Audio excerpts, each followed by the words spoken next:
Talking with Ashley Simons at Jonathan Elementary School about small group instruction. Ashley, could you tell us about how you structure that time in your classroom with fifth graders and what it looks like and the benefits of the way you do that?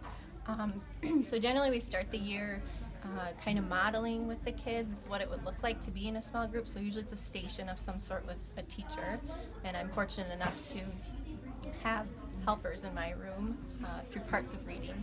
So we've been able to kind of model for them what it looks like, sounds like, feels like to be in a small group, and how that interaction should feel. And then as we go throughout the year, we kind of take a step back and let the kids lead those groups.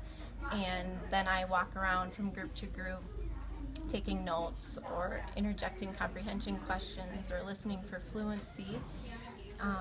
And the purpose, the data I'm collecting varies depending on what the skill is for the week.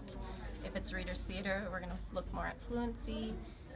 It might be character traits and motivations.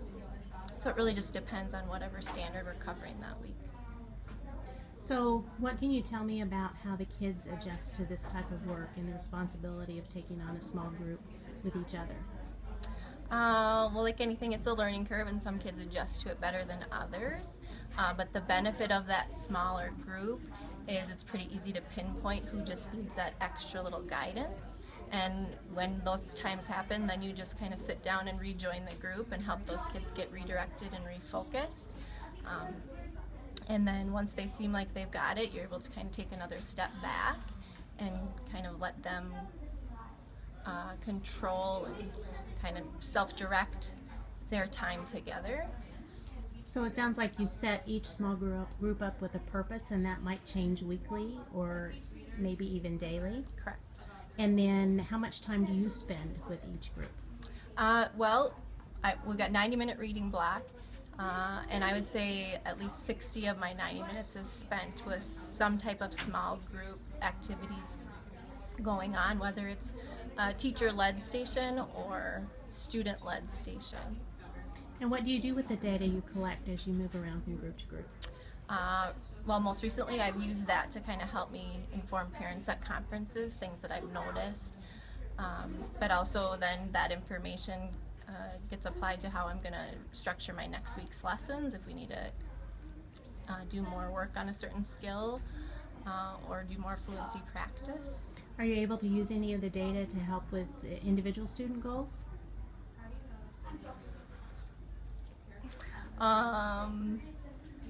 For example, like fluency or something like that. Well, right. You can help a student know what type of errors maybe they're making, or how that might help guide their practice. Yep. Okay. Anything else you want to tell us about your time spent with small groups? Just that I feel like it's been a benefit for myself as well as the kids. I feel like I know them a lot better than trying to do whole group instruction for the majority of class.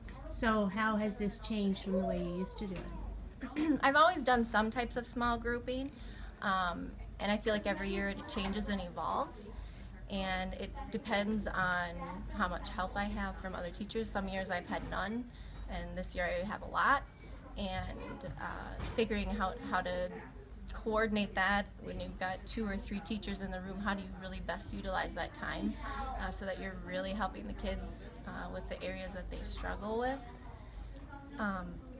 So I've done it a million different ways, and I probably will continue to do it that way, but that's teaching.